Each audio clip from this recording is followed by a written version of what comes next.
Good morning, my superhumans! And I'm back and feeling about 98%, pretty much there. So let me just get myself organized because I was running around this morning as usual just before the live stream trying to get everything sorted out. And the funny thing is it got to about 2 minutes before start time and I realized that I didn't have a microphone connected yet. So there was a last minute thing to get that sorted. Alrighty, so just before I get into the usual home automation stuff, I just want to do a shout out to the Bunjalaka Aboriginal Cultural Centre, which is in Carlton. Right now we can't really travel very far in Australia, and so there's not much point pointing out places that are remote, and Bunjalaka is in Carlton, which is pretty much central Melbourne, which means many people from around here can travel to it without too much trouble. Okay, now... Yes, as Unexpected said, panic stations. Alrighty. Now, what happened last week? This is kind of an important topic, but I'm not going to go into what happened to me personally too much because people probably don't want to hear all the details of medical sort of stuff. The background though is that quite a few years ago now, I had a major sinus infection which went through the left side of my head, and I ended up in hospital for 5 days and was pretty delirious and not very happy with life. And the result of that is that the sinuses on that side of my head are now very sensitive. It wasn't something that I had a real problem with before that. It's like an acquired sensitivity. And so the result is that when my sinuses are stimulated or agitated or whatever by something, they tend to react extremely strongly now. And I become really sick, even with fairly minor triggers. And so, I am live, aren't I? I haven't actually had anybody acknowledge that yet. Hopefully I am. I will just keep talking. So, so over many years, starting from the time I was little, like when I started soldering when I was the age at which I did my first solder job, I was probably about 9 or 10. Cool, thanks God. So somewhere around that region, give or take. And then I've been doing hardware assembly pretty much ever since then, with some breaks along the way, a few years here and there where I was just doing purely software stuff and no hardware. But I've been handling solder since I was a kid, and for quite a few years now doing reflow first in a little toaster oven about 11 years ago, and then going through different things to using the oven that I have now. So what happens is firstly I need to dispel something. When people hear that I've had some kind of an illness in relation to solder, particularly people that don't work in electronics, their first reaction is lead, like heavy metal poisoning and those sorts of things. And generally that is not the issue. The major problem with soldering is the fumes from the flux, because lead will, so typical leaded solder, what we normally call 60-40 rosin core solder, is 60%, which way does it go? I can't remember. It's lead and tin. It's usually like 60-40 or 63-37% is the ratio. And the melting point for that solder is usually in the mid 100 degree region, like 160-ish degrees, give or take, depending on the composition of the solder. It will melt at that point, but metal certainly won't vaporize at that point. To make lead actually vapor, and to have it so that you can breathe it in, it has to be at a very high temperature. I don't know what the number is, but it's 1,000+ degrees or something. Yes, Scott just said if your solder is hot enough to vaporize, your bench is burned down. Exactly. Hey, the Celtic Beast just came up with a great idea. I should build an air quality sensor. I'll look into that. In fact, I'm going to talk about that a little bit later. That's going to be the third topic I'm going to cover today in a bit of an oblique way. I'm going to talk about doing videos that show software setup and tutorials because I want to get some feedback from you about what works and what doesn't. But I won't chase that particular squirrel right now. That squirrel is waiting in the wings for later. So, the issue with solder is not really so much the metal. I mean, metal poisoning, heavy metal poisoning is a thing. And as a general safety thing, what you should do is either wear like nitrile gloves. I've got a box of nitrile gloves over there. Or at the very least, if you're handling solder and then you're going to go off and grab a snack and eat a sandwich with your fingers, you should wash your hands in between. Make sure that you're not directly contaminating food with solder. That's bad. But if you are just using solder, it is not the metal that is going to be causing the problem with things like sinuses or breathing it in. It's the flux, which is the material which is typically, like in normal solder, if I just grab down this, for example, in fact, this could be fun. I might even chuck this under the microscope and see what we can see. Oh, I just noticed that my audio looks like it's out of sync. Hopefully it's not. Hopefully that's only what what I'm seeing in the preview. So a reel of solder like this one is 60-40, so 60% tin, 40% lead. It looks like a solid strand of wire, but in fact it's a little tube, and in the middle there is some flux, which flows out and it removes corrosion on the metal, it cleans up the surface. So as you're heating the solder, the flux spreads into the joint as well, and it etches into whatever contaminants might be on there, and it allows the solder to stick properly to a nice clean surface. And it's the flux that boils off and makes the fumes. When you're soldering, you see the smoke coming up. That's not metal fumes, that's flux fumes. Yeah, I want to have a look at this. This is not something I had planned to do, but luckily I do have a microscope, and let's switch over to it. Microscope. Oh, look, you're getting a little preview of other stuff. I've got some terminals open there that you will see in just a little while. Now, because the end of this solder is melted, I'm sure we're not really going to see anything very interesting unless I cut it. Now I've got to find it. Where is it? There it is. All right. Let's see if I can get some focus on here. And you look at, oh, you can actually see this little dimple in the end, kind of. So that's the end of the solder that's been melted. And I'm going to try zooming in. Oh no, I think that's that's actually the reflection of the ring light. It's not the dimple. So I'm going to try cutting this. How will I do it? I'm going to try cutting it with a scalpel. And I'll zoom way down in here. And I'll see if we can get some focus on this. And I'll try cutting sort of diagonally across the solder and see what we can find. Oh yes, there it is. Look at this. Now, do we have enough illumination? It looks very dark on the camera there. I'll see if I can turn up the brightness a bit. What have we got? Okay, brightness, and we need a bit of focus as well. I think the focus on the camera is slightly different to the focus through the eyepiece. Alright, so this is the end of the solder, and I've cut diagonally down through it, and you can see this little light patch here. That is the flux in the middle of the solder.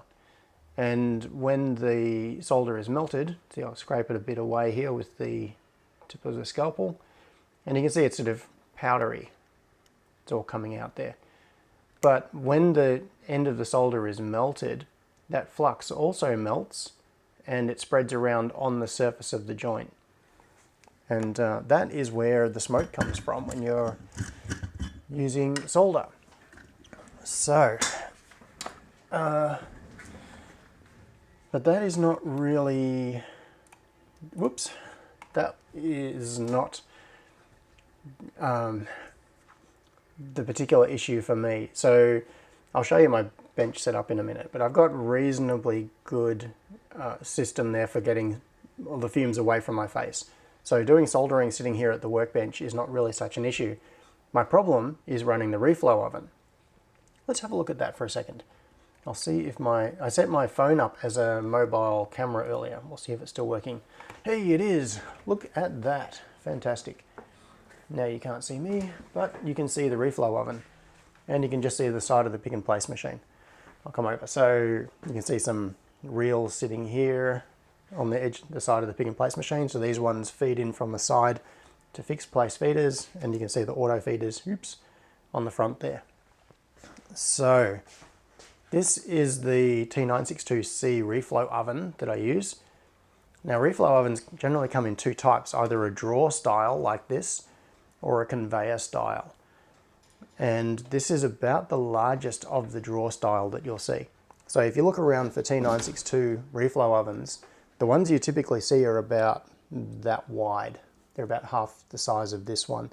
So they've got a little drawer on the front, you pull them out, put your boards in, close it up, press a button on the top, and it runs a reflow profile. This one is, so the 962C is about double the width of the typical drawer reflow ovens. So it's about the largest that you can get. And what you can see over here is a box that sits over the top of it. And I've cut a hole in here so I can get to the control panel. I might grab the phone and move this over, make you all seasick. So you can see that I've cut a hole in the wood here so that I can get to the control panel of the oven. Like if I turn the oven on, you'll see the control panel come up, and then I can do things like pick the curve that I want for the particular reflow profile. It's got a few different profiles in there, and then I can start it running. But I'm not going to right now. And so move you back to there. So the idea with this is to try to capture the fumes that come out of the oven. Now, in order to follow that reflow profile, it needs to heat the boards up, and then it needs to cool them down. So what it does is run the heating elements for the heating part of the profile, and then it's got extraction fans that pull the air. Basically what they do is they pull air through the front and then blow it directly out down underneath. So the whole oven is sitting on feet that elevate it. So what happens is you get hot air being vented out, it's blown down, and then it just wafts out into the room, which is really bad. Because in that vented air is all of the fumes from the flux that have been used on the boards. So the reason for this cover is to trap all of that air and to redirect it outside so it doesn't spread out into the room. Now I'm just going to move this over here. When I made this cover, I was worried that it was going to get really stinking hot inside. So I put a thermometer on it. If I move over here, you can see that little round thing there. That's a thermometer, and it's reading the temperature on the inside of the box. And I put it at the back because that's basically the worst case scenario. Right in the back of the box is where it will get hottest.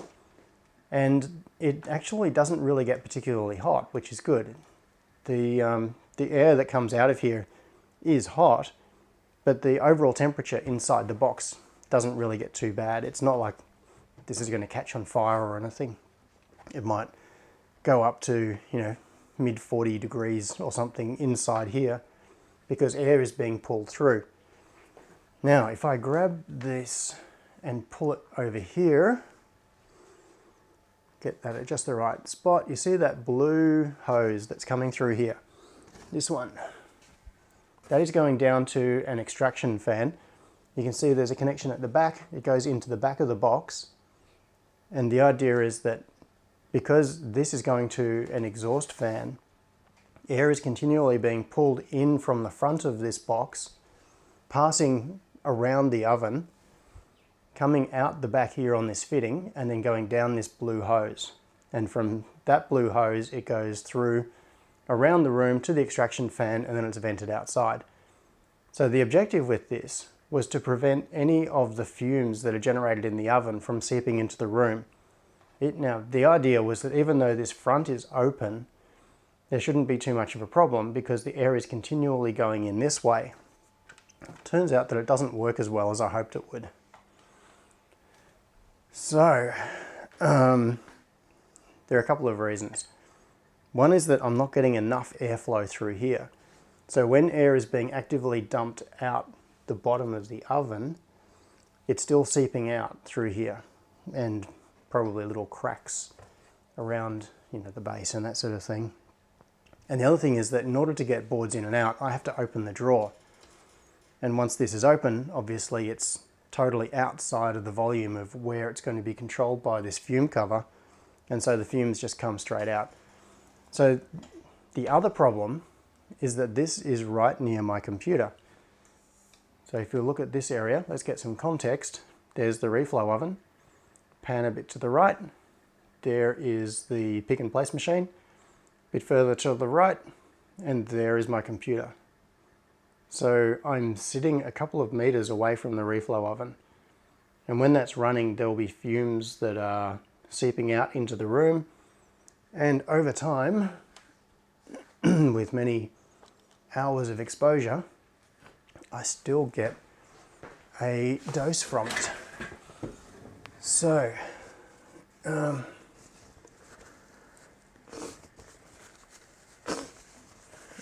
sorry, just got to wipe my nose. Let's come back to the front. Okay. So the idea is that that cover over the oven is meant to act as a fume hood, but it's not really as effective as it should be. So what happened, not last week, as in the week just gone, but a few days before the last live stream was meant to be, so I think it was on the Thursday or the Friday, I had to do some boards and ran a batch through, and I was sitting here doing stuff at my computer, and for a couple of hours I was sitting here just breathing in the fumes from the reflow oven, and I had that really bad reaction, and I'm still actually suffering a little bit from it. Even 10 days later, I've still got a little bit of the symptoms hanging around. And I haven't run the oven since. My wife said that I got to promise her that I was not going to run that oven ever again. Like, certainly not in the way it's set up at the moment. And I haven't. So I've now bought another extraction fan. There are a couple of things I can do to try to improve this.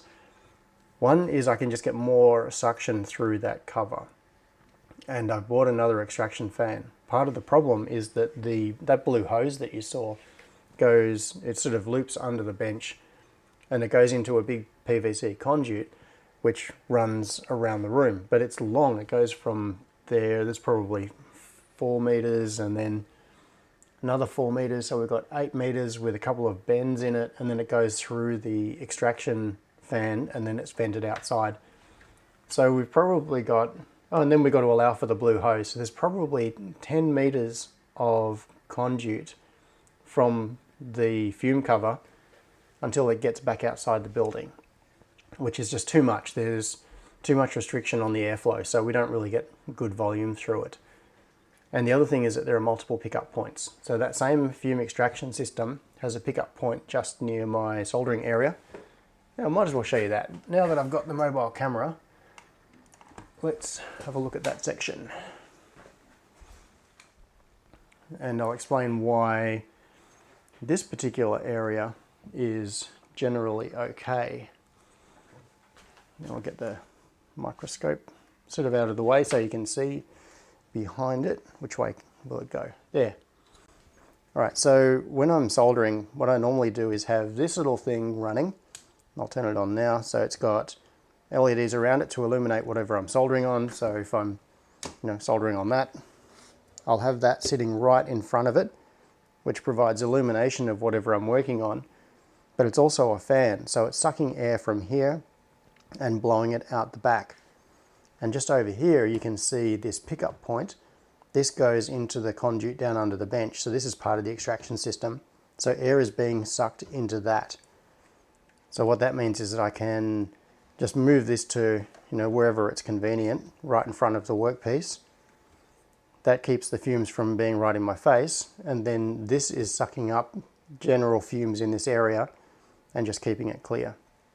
Now what would be more efficient is if I had a flexible piece of hose from there going onto the back of this, but I've generally found that hasn't been an issue because this picks up quite close.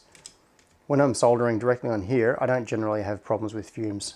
I'm not really sitting here breathing much. And there's a cover that I put on it, so if I cover it up like that, it redirects the suction so that most of the suction comes from the reflow oven. I'll leave that off just to pick fumes up from there. Now, I'll stick the microscope back in its normal position. So you can see that in this sort of setup, the microscope is directly over the work area. My workpiece will be here. I've got the extraction there, and then soldering iron is right there, convenient at my hand. So yeah, I don't really have too much of a problem with that aspect of it. The problem is more with running the reflow oven.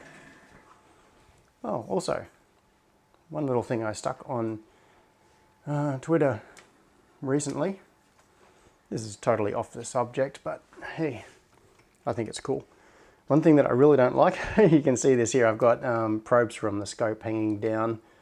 I've got other cables hanging down over here. It drives me nuts having wires hanging in the way. So what I just did was make this little thing where I've got a 3D printed mount that I've screwed up under the bench. Goes to these XT60 sockets.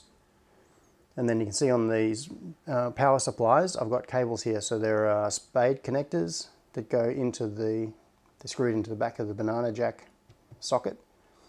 And this is heavy grade silicon coated wire. It's a really good cable.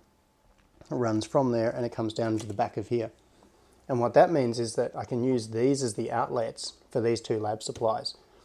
So if I turn this one on, and I want to connect something up on the bench, power supply 1 comes down to here, power supply 2 comes down to here.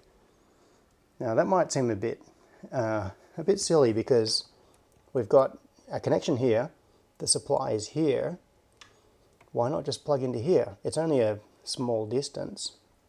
But I found that what happens is that if I've got connections along here, and you can see I've also got the anti-static strap there, got Ethernet here, there's HDMI.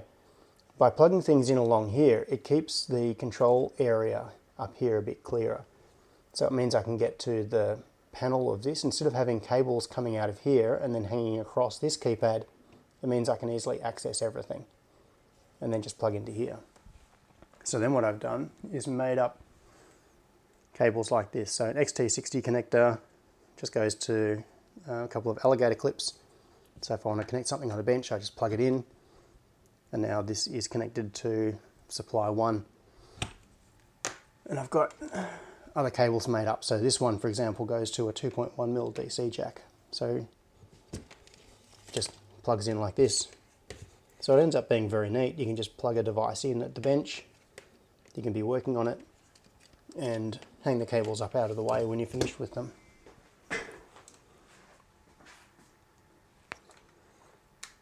Okay. Oh, I'm really having trouble breathing today. It's still getting to me.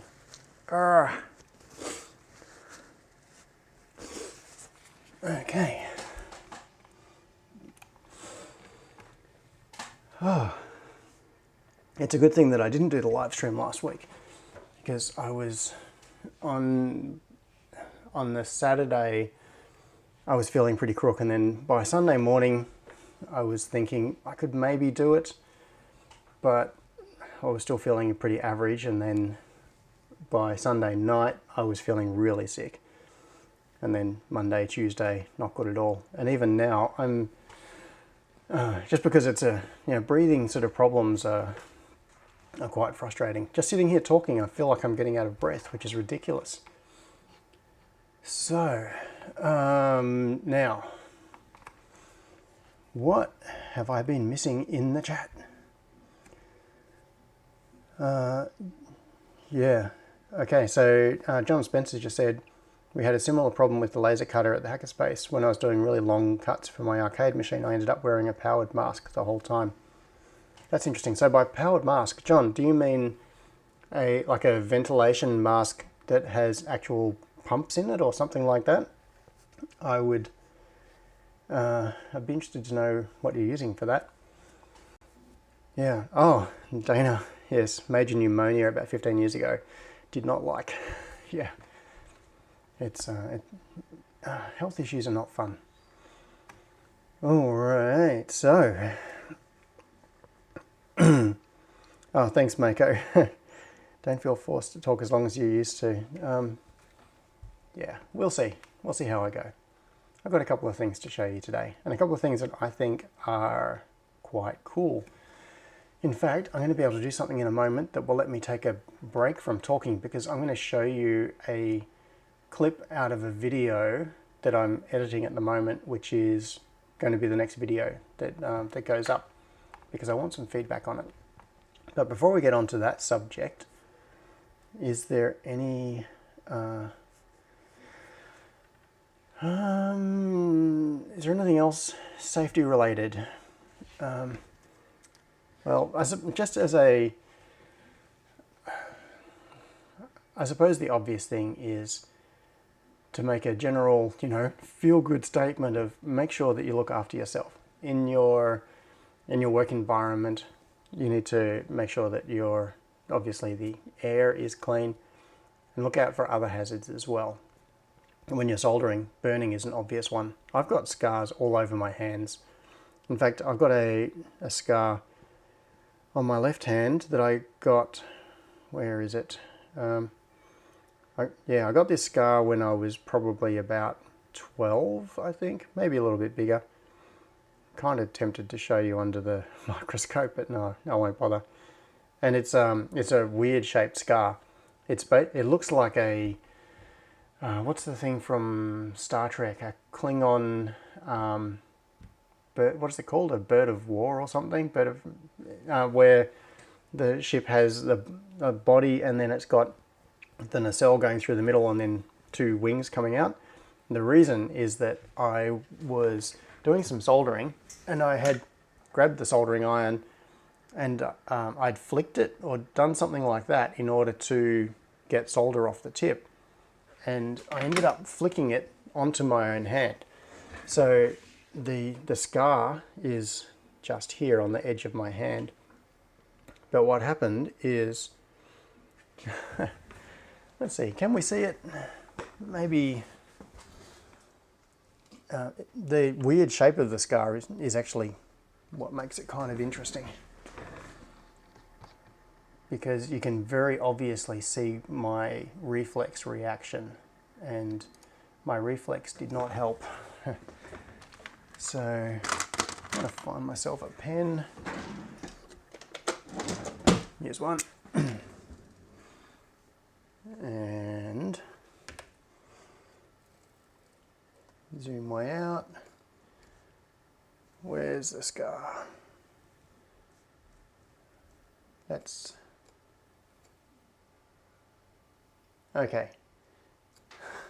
It's a little bit hard to see under the camera, but the shape of it is that it comes down here, around there, back up there, down there, and back up there.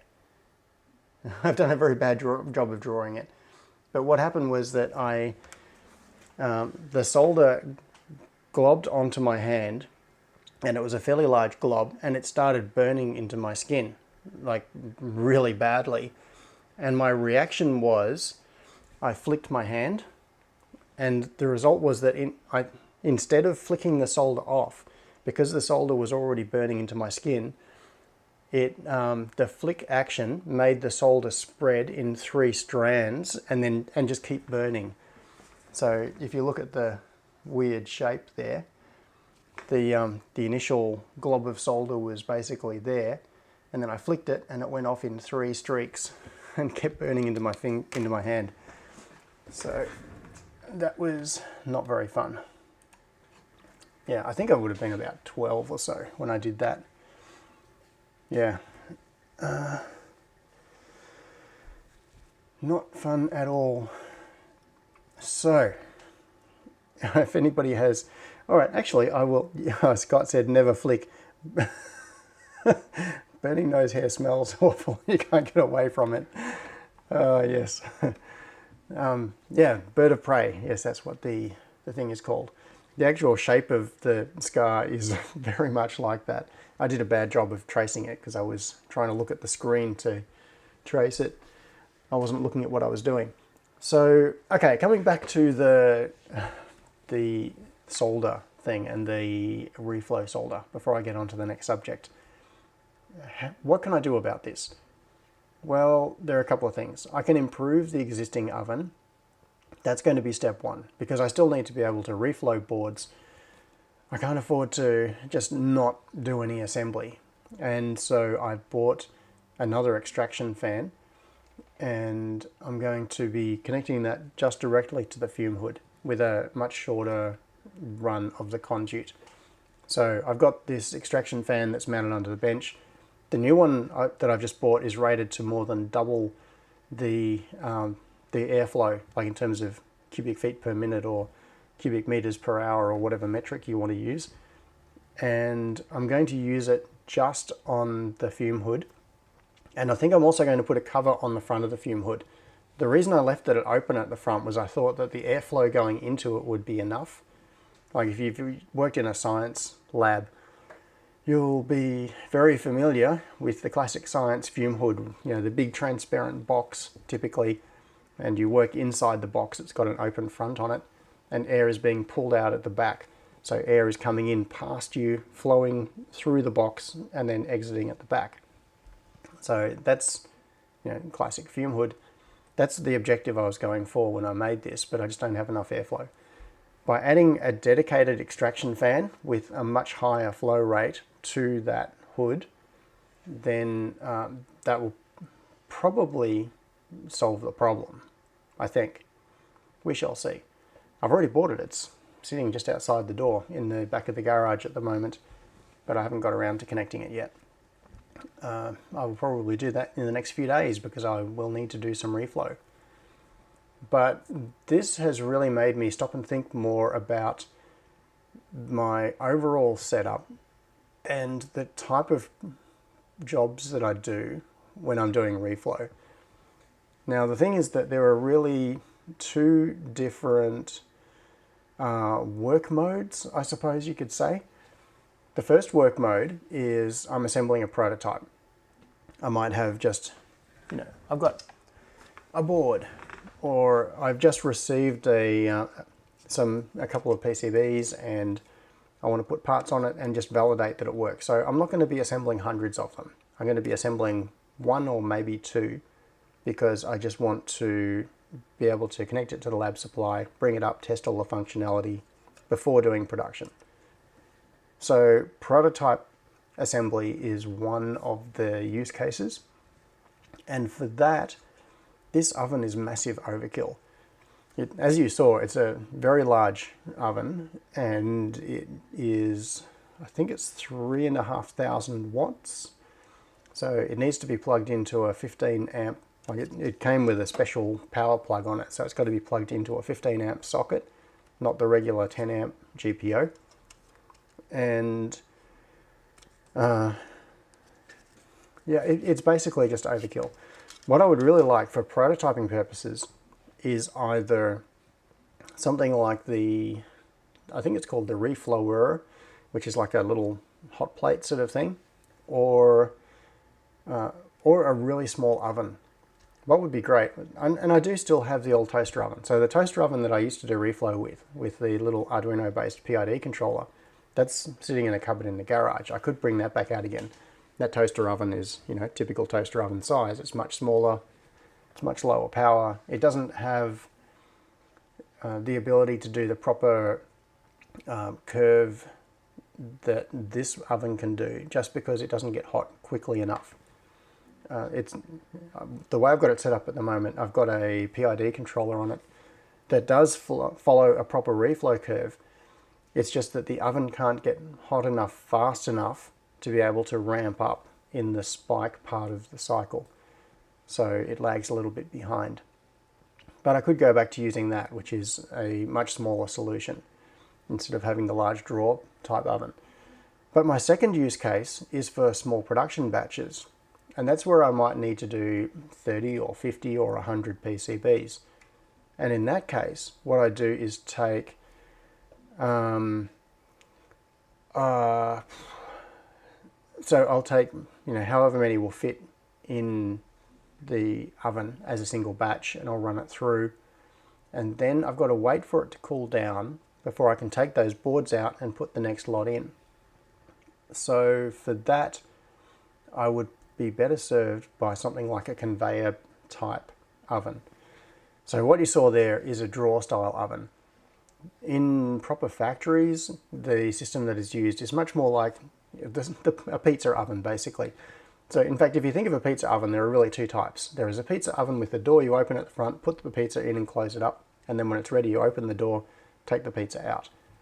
In pizza shops, they normally have a conveyor belt style oven, so you put the raw pizza in at one end, pass it along the conveyor belt, it's cooked in the middle, comes out the other end, and it's ready to go. So that is exactly the system that is used in factories. So for my two use cases, I would probably be better served to have two reflow ovens. One very small drawer style oven, which I can use for prototypes, and one conveyor style oven that I can use for production runs, where I want to be able to just keep feeding boards in and they come out the other end and they are baked. So at the moment what I have is the largest possible drawer style oven, but it's not really optimized for either. It's very large for doing prototypes, but the fact that it's a drawer and it's not a continuous type oven is a drawback when it comes to doing small production runs. And I think I would be better off maybe selling this oven, getting a really small reflow oven and an oven that has a conveyor through it. And I know that Sion Unexpected Maker on here, has an IN6 and he's pretty happy with that. So it's quite possible that that I might end up getting a Neoden IN6 reflow oven. There's an IN12 coming out as well. So the difference is that the IN6 has 6 reflow zones, but it's 3 on the top, 3 on the bottom.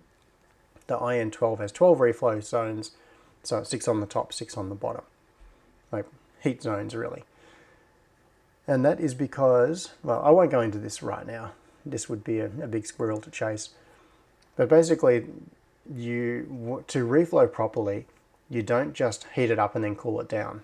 It needs to go through a multi-stage process where you bring the temperature of the board up at a certain rate and then hold it for a little while. So it's called heat, soak, spike, cool. So the heat phase is when you bring the temperature up to the point where the whole board is hot, but the solder hasn't reflowed yet. And you hold it there for some period of time, it might be 30 seconds or a minute or whatever, to allow the temperature of all of the parts on the board to stabilize and to be as close to each other as possible. Because some parts will have bigger thermal mass, or thermal conductivity is different. And if you just heat the board up and take it all the way up to melting temperature immediately, some parts of the assembly won't yet be at the correct temperature. So here I am. I said I wasn't going to chase the squirrel, but I find this stuff interesting, so I'll talk about it. So the idea is that you run the heat cycle, you bring it up to a temperature. I'm going to make up some numbers here just to give you something to hang on to. Imagine we're using solder that melts at 160 degrees, so typical leaded solder. What you would do is, in the heat cycle, you would bring it up to, say, 120 or 130 degrees. So that's not enough to melt the solder, but it's close. It's only 20 or 30 degrees off the melting point. And then you hold it. So that's the soak period. And it's called soak because you want the heat to soak through everything on it, and for the entire board and all of the parts and everything to be consistently at the same temperature. After the soak part of the cycle, it then goes into what's called the spike, and that is where the temperature is raised fairly rapidly past the melting point of the solder. So it might hold at, say, 130 degrees, and then it might spike to 180 degrees, which will take it past the 160 degree melting point, and then you bring it back down again. So that's the cool part of the cycle. So typical reflow profiles have those 4 stages: heat, soak, spike, cool. And then as you cool it, you don't want to just make it go cold quickly. You need to bring the temperature down at a controlled rate. Otherwise you end up with contraction at different rates, because as things cool down, they're going to contract. And if you have parts sitting on a PCB and they're joined by solder, and you cool it very quickly, if, for example, you have the part shrink more quickly than the PCB, then it can cause microscopic cracks in the solder joints. So the cooling part of the cycle needs to be controlled as well. It needs to come down at a specific rate, a certain number of degrees per minute or degrees per second, whatever the relevant thing is. I can't remember how it's defined. And then you get your boards out the end. So when I'm using my existing reflow oven for small batch production, what happens is that I have to prepare enough boards in one go to fill the oven, run it, let it cool down, unload all of those boards, and then do another batch. So it's not really as convenient as if you're having a continuous flow oven where you can prepare a board, put it in, prepare a board, put it in, and as soon as each board is ready, it just goes onto the conveyor belt and then goes through the system. So that's what I might do. David just said, reading the TDS of a solder will show the number of degrees per minute to cool. Yeah, so the data sheet of particular solder, will I? Won't I? No, I won't bother. What you can do is, pretty much all solders come with, well, solders that are designed for reflow anyway, like solder paste, will come with a profile in the data sheet where it specifies, it'll show you a little chart, and the chart goes, through the heat cycle, and then soak, and then spike, and then cool. And it will show you the optimum profile to follow for that particular solder. So, the other thing that I found interesting is, because the heating is typically done by infrared, it's not hot air. It is infrared radiation that is heating up the parts within the oven. And so obviously the air will get hot as well. But the color of the objects in the oven actually make a difference. I had this totally bite me a few years ago because I was doing some boards for MARS. What is that? The Museum of Arts and Sciences in Sydney. It's the museum that is at the Powerhouse. We were doing some PCBs for them, and they specifically wanted the PCBs to be black to suit their corporate colors. And I'd been using my oven for doing blue and green PCBs, and then I needed to put this batch of black PCBs through, and black absorbs IR much more than green or blue do, and the result was that the first boards that I put in the oven actually caught on fire because the reflow profile needed to be adjusted to allow for the fact that a black PCB absorbs the energy more efficiently than a green or a blue PCB. And that smelt really bad. It actually stank the room out for a couple of days. The fiberglass in the PCB all bubbled, and the whole PCB sort of expanded, and there were big air bubbles in it, and it was all charred on the edges. It was horrible. So I had to throw a few boards out and then make some tweaks to the reflow profile to allow for the fact that it had black solder mask instead of normal colored solder mask. That was not something that I'd ever thought of as being a problem until it jumped up and bit me. Yeah, so Dana asked, do you know what substances you breathed last week? I did actually look up the data sheet for like the MSDS. In fact, there's another term. MSDS is Material Safety Data Sheet. And, another squirrel just jumped out. And, okay, so back when I started my internet company, so most of you would have heard of IVT. Before it was called IVT, it was called Mission Internet. And it was renamed to IVT, or Internet Vision Technologies, when I took on a business partner in 2000. But prior to that, my business, which I started in 1994, was called Mission Internet. And one of the very first jobs that we had to do, one of the first clients that I had was for a company called SigWeld. They make welding consumables, lots of welding rods and gases and that sort of thing. So anyone that's done any welding would know the company SigWeld very, very well.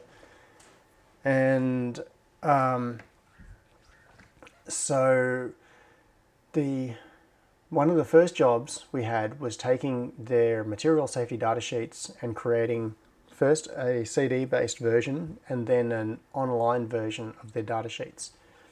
And that's because a company like SigWeld has thousands of products. They make welding rod in different diameters and different materials for all sorts of different reasons. So they've got thousands and thousands of material safety data sheets, and they need to update them from time to time.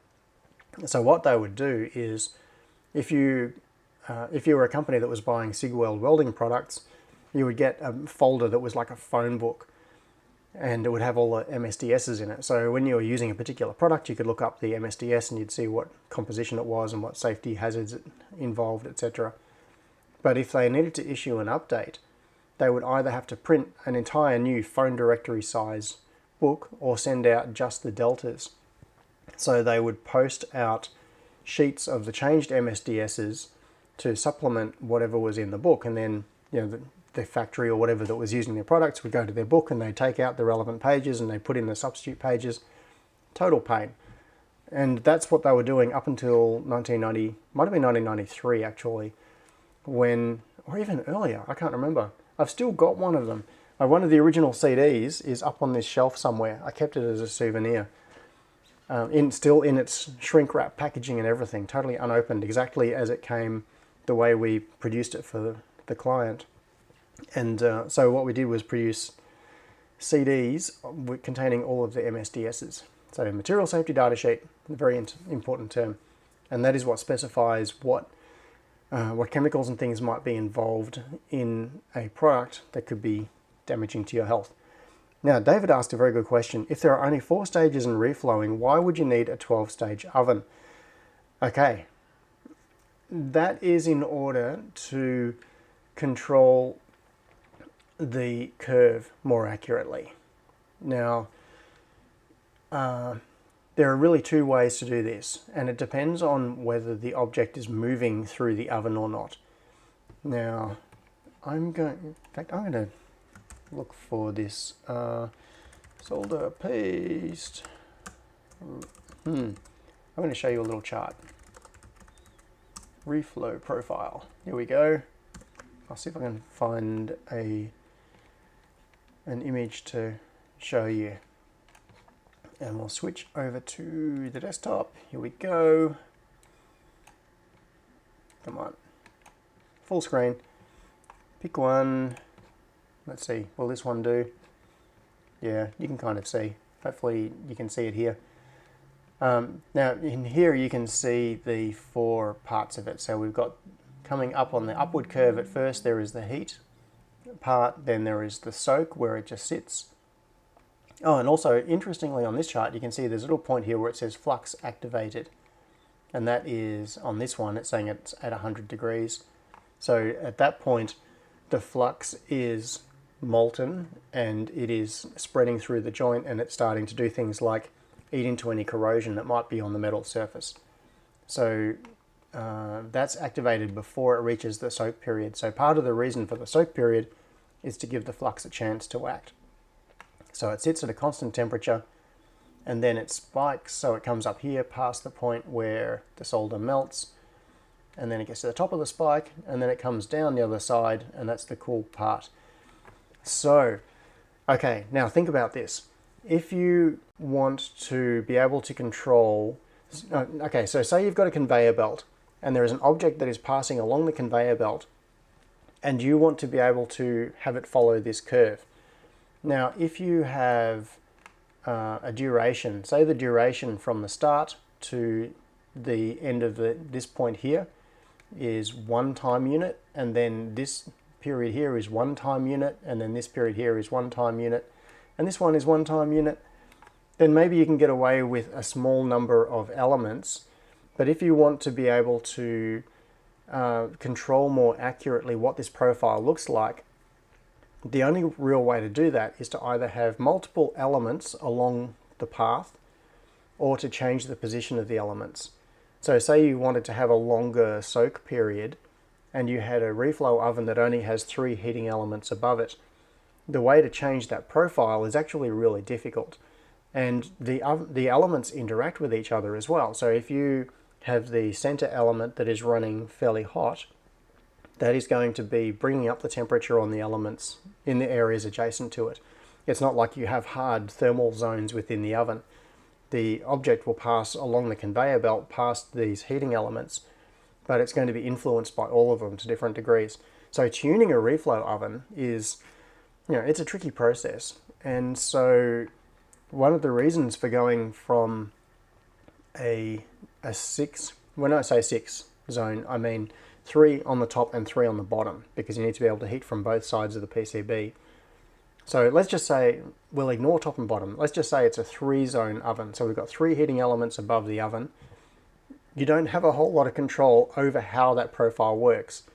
But if you have 6 elements over the top of the item, and the item is moving at a constant pace, you've got much more control over how that curve looks as the object passes along them. So that's really the reason. If you look at the reflow ovens that are used in factories, they're big. They're often 3 meters long. They're not. So something like the Neoden IN6, which is a 3+3 zone oven, it's about 1 meter long, which is one of the smallest of the conveyor style ovens. But the ones that are used in factories might be 3 or even more meters long, and they'll have many zones and many heating elements in them, so that they can be extremely accurate with the way they do the temperature profile. So that's just the reason for going for more heating elements. All right. Oh, interesting. So James said, pizza ovens use a special version of PID control with an element called feed forward. It means that the controller knows that a disruption is coming, a new pizza, and so it preemptively heats up. Yeah, that's very clever. Because if the heating elements are running and there's no mass to absorb the energy, like the infrared, it's going to primarily heat up the air and the other objects within the oven. But then once you get an object coming in, you've introduced some extra thermal mass, which is then going to absorb the energy. So yeah, you would think that doing something like melting solder is simple. It's not. It gets into lots and lots of interesting subjects. So let's get off that subject. I'm going to give you a quick update on, sorry, I'm looking at some stuff on my computer here, a quick update on what I was talking about on my last live stream, which was the smart switch. And then I'm going to get into the thing about the video I'm working on right now. So, smart switch is, do a bit of shuffling here. And so this is what I was showing. I think I showed this last live stream. It was around the last live stream that I got this going. And this has, oops, no, I'll leave that there. It's not too much in the way. So these are RGB buttons.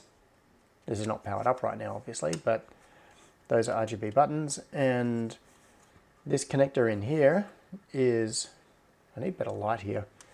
Yeah, this connector in here is an 8P8C or an RJ45 socket, and that has the same connections as my existing passive light switches. I went into this in some detail previously, so I won't go into it in great detail now. But the idea with this is that there are two different PCBs. You'll see this better in the render in a moment. You can see that there is a PCB down the bottom that the switches are attached to, and then there is another PCB on the top, which has got an ESP12 sticking out of it, and the connectors and other things. You can also see a bodge wire on there because I had to do some patching. I screwed up the pin locations on the ESP8266. I had to fix that. But this is actually now working, and this one is running TAS motor. But there are a few problems with it. So I've done some revisions, and these PCBs are now in production. So back to the desktop. All right, so this is what it looks like at the moment. This one is the 2-button version. So you can see the, let me get rid of that so you can just see the controller for now. This is the updated version of the controller, and I made a couple of changes. One is, it's now got the reset and the GPIO 0 button, which is now called snoot. So you can boot the snoot to boot. And it's got the same, it's got the ESP flash header on it. So it's first 3 ground, so it's ground, ESP TX, yep.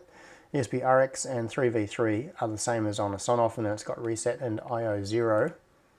And the whole PCB has been made a bit larger. Now if I switch back to the overhead, oops, not that, that's what I wanted. So if I switch back to the overhead, you'll see that I had a problem with clearance because these mounting bolts that go through between the two PCBs with a spacer, the head is really close to the body of the switch. And I ended up having to use some countersunk bolts, countersunk M2.5s I think in there, and it was just generally a problem to make it fit. In fact, in the end I've only got one on that corner and one on that corner, and then there are no bolts on these corners. So I made the whole thing longer. So the whole PCB is 6mm longer. So I moved 3mm up and 3mm down to move those bolt holes away from the buttons that are on the other side, the button bodies. And this is the controller. So what we have is a single controller PCB which can work with multiple faceplate PCBs. It's got the little switch mode power supply on here, like the voltage regulator, which then feeds into a linear regulator. So what we've got is, this is a 5-volt switch mode regulator. So we can put in anything from 7 to 24 volts. And then that 5 volts is used for driving the LEDs because it's got the WS2811 driver for the buttons, and that needs 5 volts.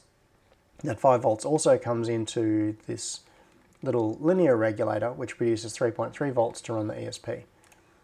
And the other change I made is I switched these headers from 2mm pitch to regular 2.54 or 0.1 inch in the old imperial style measurement system. And also based on a suggestion on the Discord. Also, I should mention, I have not actually been on Discord for 10 days now, I think. So I've got a lot to catch up on. I'm sorry about that. I was really not feeling up to doing very much over that period. So, based on the suggestion, I rotated this screw terminal. I've also taken it from a 3.5mm pitch to a 5mm pitch. So the screw terminal is rotated now, so the cables come out this way. So when this is hanging in the wall, it would be vertical like this. And the cables come up from underneath. And so you can either plug in a cable here with into the RJ45 connector, or you can just supply power locally. Doesn't matter which one you do. So you can run this with local power without any connection to a switch controller or anything else, and then it will just use Wi-Fi. So then the button panel, if I switch over to that PCB, Come on, Fusion, catch up. So you can see this is the 2-button version, and the switches are on, what size was it? 30mm centers. So it's got 2 illuminated switches there, mounts through the PCB, and then it's got the WS2811 driver chips on the back.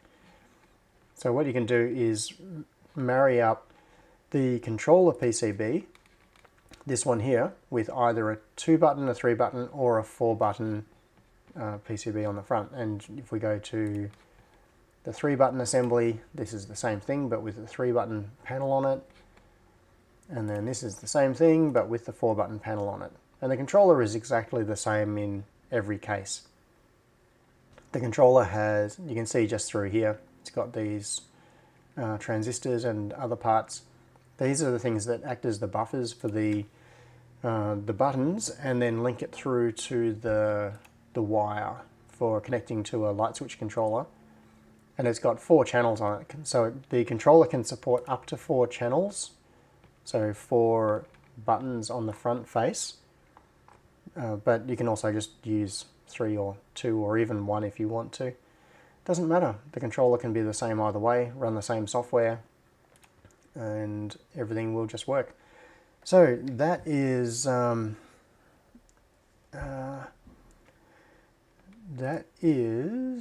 where things are.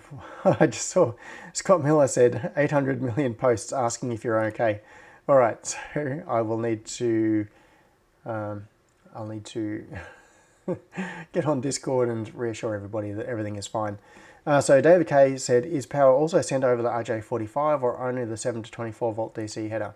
Now the idea with this is to allow flexibility, and I'm dealing with, this is technical debt, I suppose. What I'm trying to do here is cater to 2 distinct use cases. The first use case, which is mine, which is what I care about, is using this as a replacement for my existing light switches. And my existing light switches are just buttons on the end of a long piece of wire with that RJ45 socket to connect them. And they currently use 12 volts, so just 12 volt DIY power over Ethernet to illuminate the LEDs, and they're just single color LEDs. So my goal with these is that I should be able to take one of my existing passive light switches off the wall, plug one of these new ones in, the smart switch, into its place, and it will just work. It'll be 100% compatible because it can take power over that cable and in through that RJ45 connection, and it will power up. It'll send the same signals. If you press the buttons on the front, it'll act just like switches. So my existing switch controller will see it exactly the same as a passive switch. But the second use case is for other people that don't want to use a switch controller and they want to use Wi-Fi exclusively. And so for that, you can power it through that screw terminal. So if you didn't already have a switch controller and wiring in place, what you could do is mount one of these on the wall, and all you have to do is provide power to it. And because I've got that switch mode power supply in there, it's fairly wide range. Anything from 7 to 24 volts will do. So if you can cable local power to it somehow, using whatever you want to do, you could just use some old bell wire or like speaker cable or something. You could run that into the screw terminals and then give it 12 volts, whatever you feel like, and within that 7 to 24 volt range, and it will power up. And because it's got the ESP8266 on it, you've got Wi-Fi. It can then act on button presses, and it can send events to MQTT or whatever you want to do in the firmware. So my objective is to have these running Tasmoda, which means that it'll have MQTT, and you'll be able to do things like go into a setup mode where it acts as an access point, and then you log in and configure it using a web browser, and then after that you can just use it directly. So 2 power options for 2 use cases. Yes, as Magic Blue Smoke said, for when you need to boot the snoot to boot. Oh yeah, So the very brief backstory to this snoot button is that Alex, I can't remember Alex's full name, sorry. So there was a video a couple of weeks ago which was a review of some SparkFun boards with some dodgy silkscreen on them, and the silkscreen label looked like it said doot on the PCB instead of boot, and it's just because the silkscreen was badly formed. And Alex thought thought it was really cool that it said doot, and I think it's cool too. So I decided that I would make the boot button on these called snoot, so that you can boot the snoot to boot. Totally silly. I probably shouldn't have done it, but oh well. What the hell? It's my project. I can do what I like. Yeah, so now, are there any other questions of this before I got on? Tasmatized my 2-year vacuum? What? Okay, so Magic Blue Smoke said, goddamn ESP12E boards. I was using one the other day to tasmatize my 2-year vacuum, and I totally spaced on giving power to the enable pin. What do you mean by a 2-year vacuum? I'm really curious. The vacuum cleaner that runs 2-year? Okay. I don't think I've seen one of those. All right, so MC Maker said, why not the ESP32 with Bluetooth mesh? Yeah, I could have used an ESP32 on this. A couple of reasons. One is that this design originated years ago. This is actually not a new thing. I had the first PCBs for this fabricated several years ago. And this is one of those many projects that has been sitting incomplete in a box for ages. But I've been prompted to get back into it again because, well, for a few reasons. In fact, how long is it? The RGB LEDs that the RGB switches that I had custom made in China for this, that must be 3 years ago now. And it was back, it would have been somewhere around the transition time when the ESP32 was just becoming a serious thing. So yeah, I was still, at the time, very much oriented around the ESP8266. So that was the reason that I used it. I could switch it to an ESP32 at some point, but I haven't had the need. And the other thing is that until just recently, Tasmotor would not run on an ESP32. There is now an ESP32 branch of Tasmotor.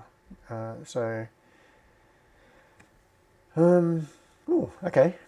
Magic Blue Smoke said it's a smart vacuum. It's Electrolux 30B. It has a WR3 module. I swapped it out and started to play around with 2-year MCU on Tasmotor. It works pretty well. Interesting. Vacuum cleaners are something I am interested in right now. That's a future thing though. Okay, so Dana said, I just noticed the antenna. That looks neat. Which antenna? Do you mean the antenna for the module just here? So I've got the ESP12E module sitting there on the controller PCB, and it's got its little PCB antenna on the module.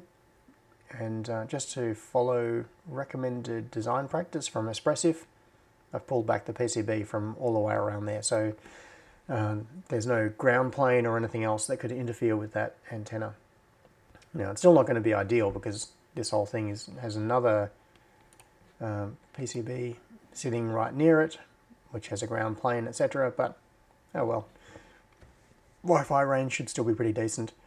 Now, what a lot of people do on their PCBs is when they put a module on it with a strip antenna like this, not a strip antenna, yeah, it's just like a PCB antenna, is they will leave the PCB running underneath the module and maybe pull back the ground plane.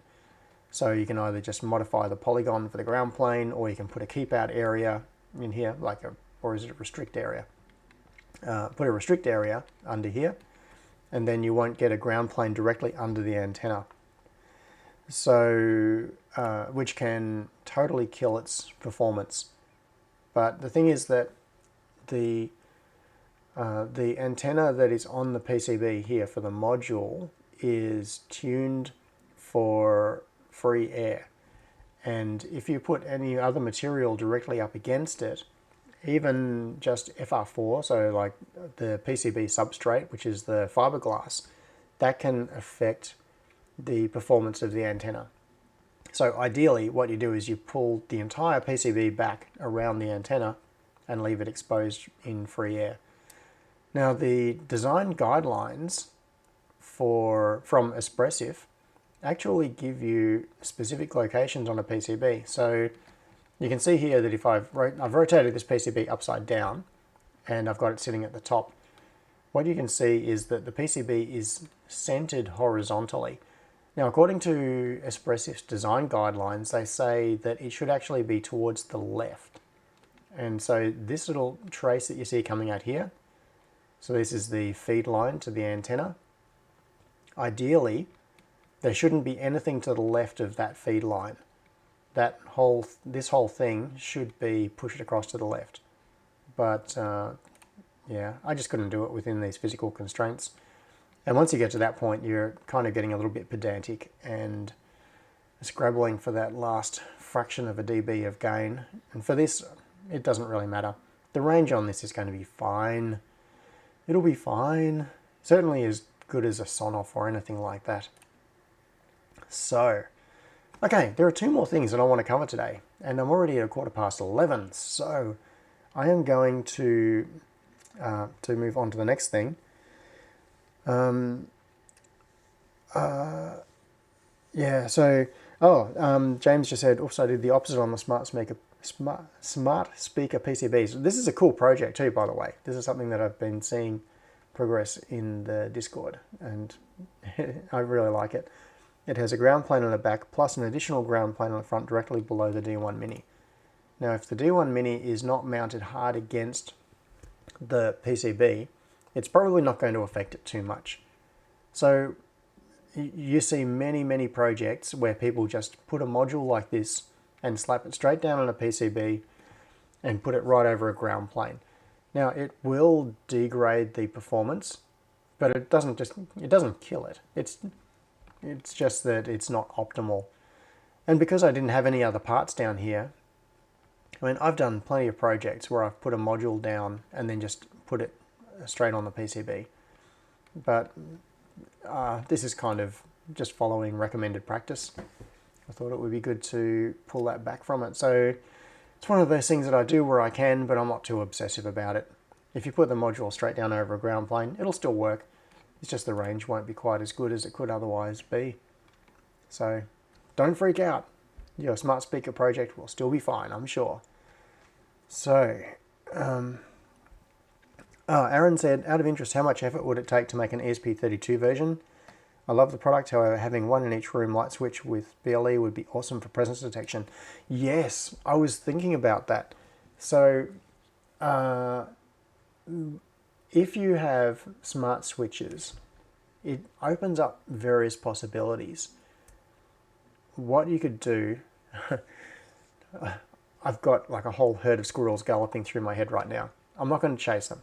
So what you could do is use, if you have a smart device in every room, like a light switch, and you can then use that as a platform for other things, it means you get more benefit from it. And if you could do things like use it for measuring the RSSI, which is the signal strength from other Bluetooth devices, and you know where all your light switches are because they're physically fixed to the wall, those light switches could effectively be anchor points that allow you to locate devices within your house. So you could get the signal strength from your phone. So you're checking the phone because you know the Bluetooth MAC ID, MAC address, and you know that it's got a strong signal strength at the light switch in the kitchen, and it's a weaker one in the lounge room, and you've got nothing in the bedroom.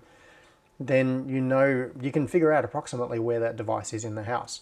So by using light switches as BLE beacon locators, that could be a really useful thing. So, but to answer Aaron's actual question, which is how much effort would it take to make an ESP32 version? Not very much. Very, very little indeed. In fact, I might end up doing that down the track. Part of the problem is that I keep thinking about things like that, and then I never actually get a version 1 out the door. And I need to just draw the line and say, okay, I've proven this with the prototype that I've got here, so I'm better off fixing the problems with the prototype and getting it out there than building a big to-do list and then never actually releasing it. So my goal is to get these ones done to the point where I'm using them in my own house and they're available and other people can use them if they want to. And then I can start thinking about expansions to them, changing to an ESP32 or whatever. And that's actually one of the advantages of this two-board approach.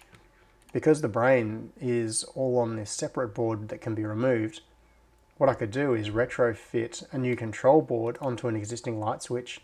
Just by undoing the bolts, it will go through these holes, unplug this backboard, plug a new control board in, and you're done.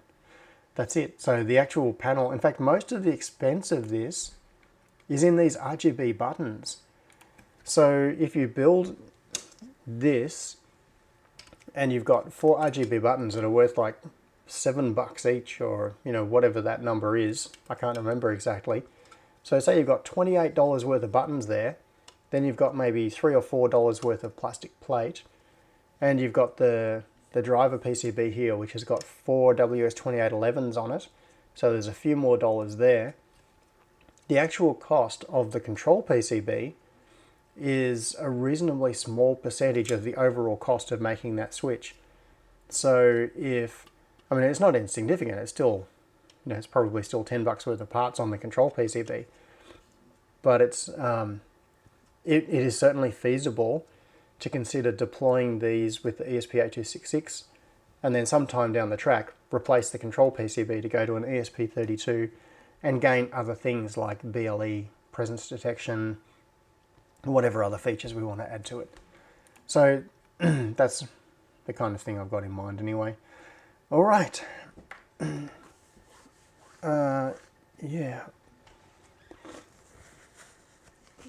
Oh, yeah, MC Maker said, I love this 2 PCB design. My sons can update my PCBs in the future with ESP64. Yes, when we are running 64-bit microcontrollers.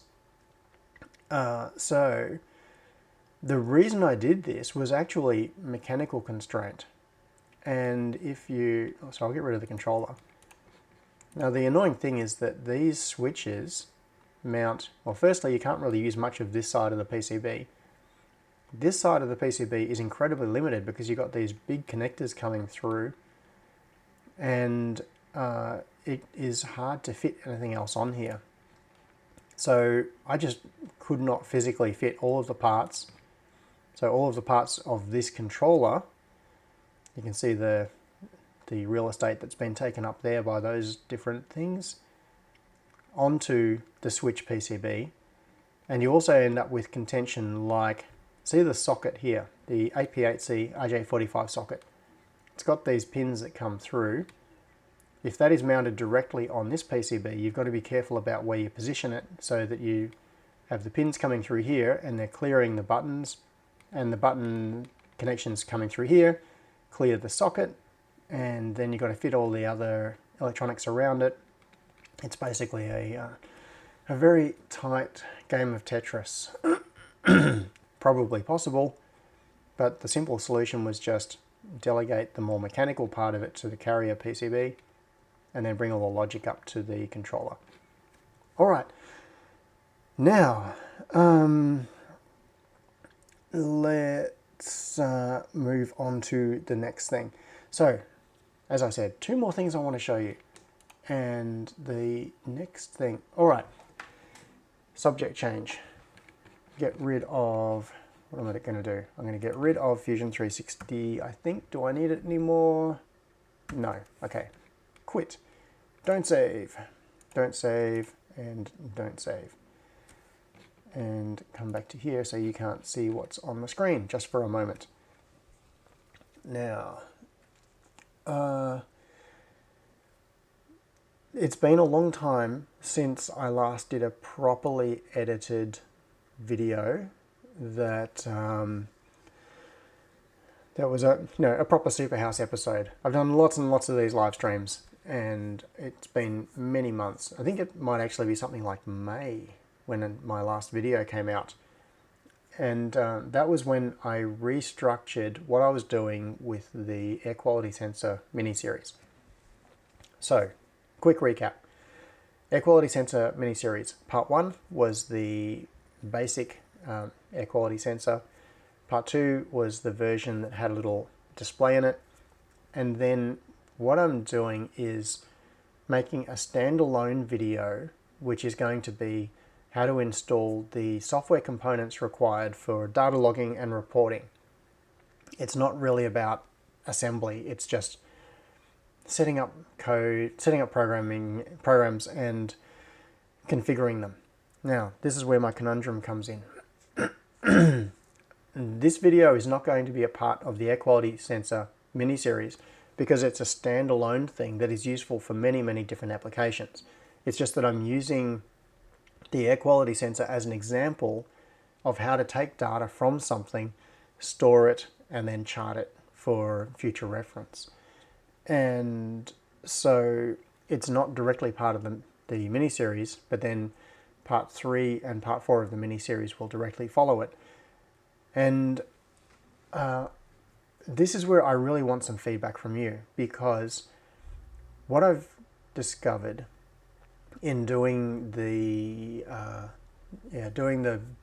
version that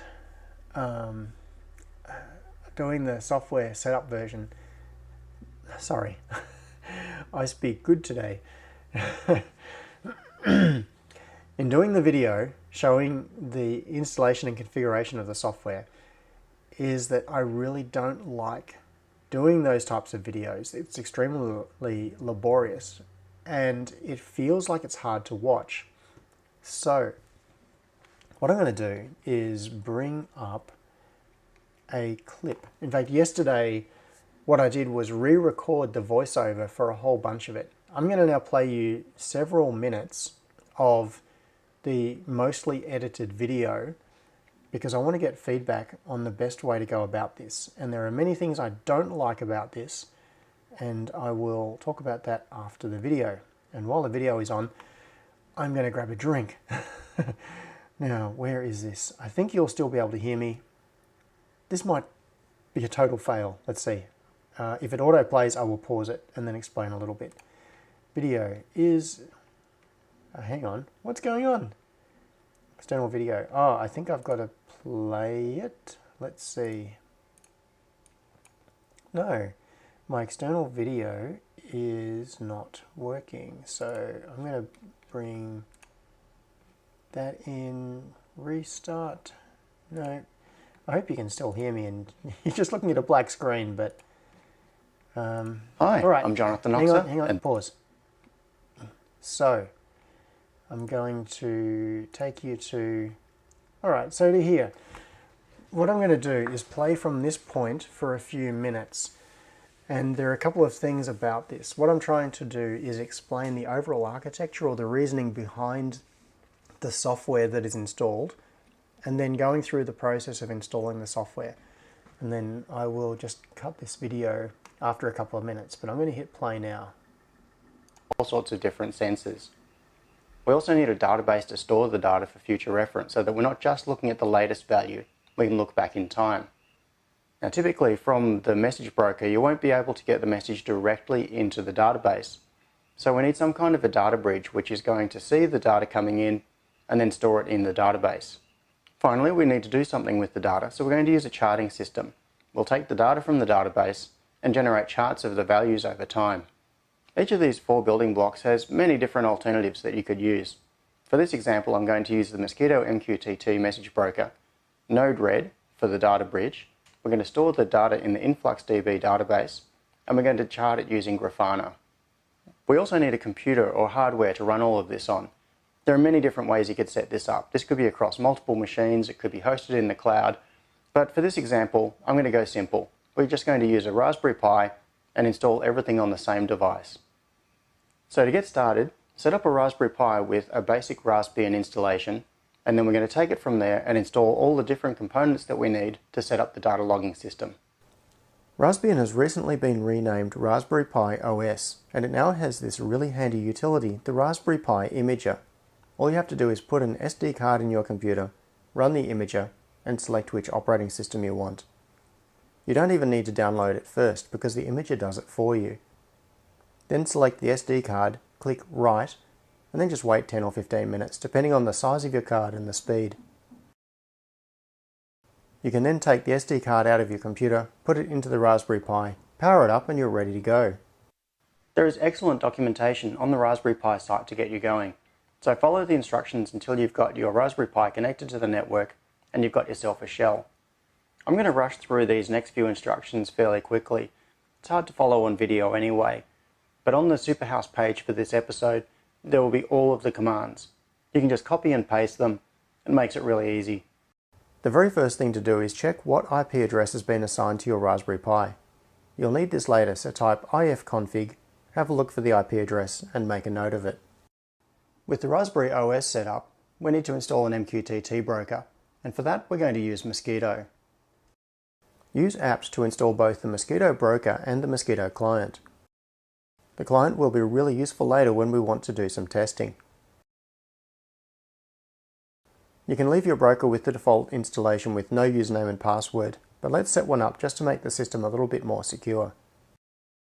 We'll start by putting a username and password into a text file, and then we'll run the utility that encrypts it. What this does is take the plain text file and convert it into an encrypted version. Then we need to move it into the correct place in the configuration directory for Mosquito. We also have to edit the Mosquito configuration. We'll disable anonymous access. This forces use of the password file. Then we'll tell Mosquito where it can find the file.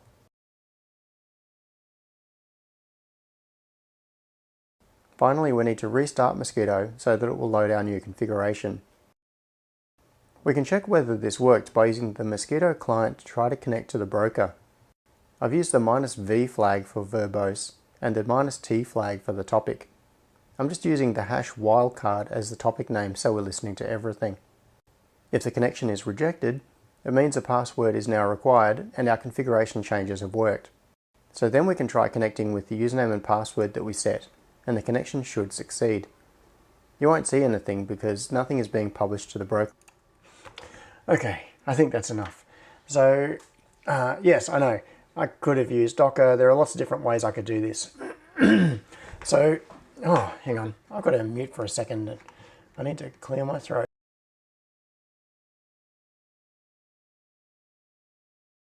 All right, that's better. Yes. So, in relation to things like using Docker, my plan here is to probably do multiple versions of this. So what I'm going to do is this video, which is explaining how to do installation of those things just directly onto a Raspberry Pi. But what I'm actually using at the moment for me personally is I've got a Synology NAS running Docker.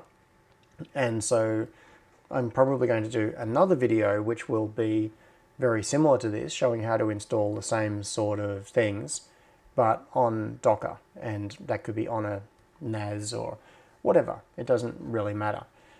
But the reason that I specifically showed you this little part of the clip is videos that, for me personally, if I'm trying to do something like install some software, I find that watching video is not a very good way to do it. It's it never goes at the same pace as what you are working at. It's always going to be much, much faster. So and also you can't copy and paste. So if I'm trying to do something like install a piece of software and I've got a video tutorial which is saying type these commands and then do this, I'm just constantly pausing the video and then doing the thing and then going back and unpausing the video. The pacing is never right, and it is sometimes hard to even follow what's going on. So it can be useful from an explanation point of view, and saying this is what I'm doing and this is why I'm doing it, but it's not so good from a point of view of follow the bouncing ball and put in these commands and you will get the result that you want. So what I'm really curious about, so Scott Miller said, create a web page with the instructions and copy paste source. Yes, I've done that. And that's actually one of the reasons that I have an episode page for, I started doing this, I have an episode page for every Superhouse episode from episode 1 onwards, and many people just view them on YouTube, but then you don't get any of the context. So for every single Superhouse episode, there is a dedicated page which has the video embedded in it, and then certainly for all of the recent ones, there is an entire text-based tutorial which goes through everything that's in the video. And that sometimes it's got screenshots from the video so that it shows diagrams. And if I'm doing things like this, it'll have code boxes with all of the command line stuff in it, so you can just copy and paste. Now, for me personally, I find that text-based, so web page-based tutorials are much better for following things like a series of installation instructions. It also has the advantage that it can be edited because things change. Installation procedures change. Maybe the installation script for Node-RED changes and now it's got different options at some point, and the video is stuck like that forever. It can't ever really update to account for that. And so with things like the Tasmatizer video that I did last year, showing how to install Tasmoda onto a device like a Sonoff or whatever using the Tasmatizer GUI, I did the video which shows how to do it, and there's also the web page that has all of the instructions so you can just copy and paste any of the command line things, and it's got relevant links to download the programs, etc. So what I have struggled with over the years of doing these videos is how to represent this sort of thing in a useful way on video, and whether there actually is even any benefit at all. I think there's benefit around some of the explanation, like where I'm talking about these are the different components and this is how they talk to each other. Oh, talking about components, who was it? I saw a comment earlier about using, Johnny Bergdahl said, I use RabbitMQ instead of Mosquito. Yep. Someone said you can do a web connection directly into InfluxDB, and yes, you can. Somewhere, sorry, I can't find the comment or who it was, but someone made the very good point that yes, you can use the web front end, like a web API, into InfluxDB and push the data straight into it. Yes, but that means that your client, whatever is generating the data, needs to be able to talk to that particular connection. And the same with Telegraph. So there is a front end called Telegraph that you can use as an intermediary. So what I could have done is used InfluxDB for storage with Telegraph and then push the data at Telegraph. Then I wouldn't need Node-RED and I wouldn't need MQTT.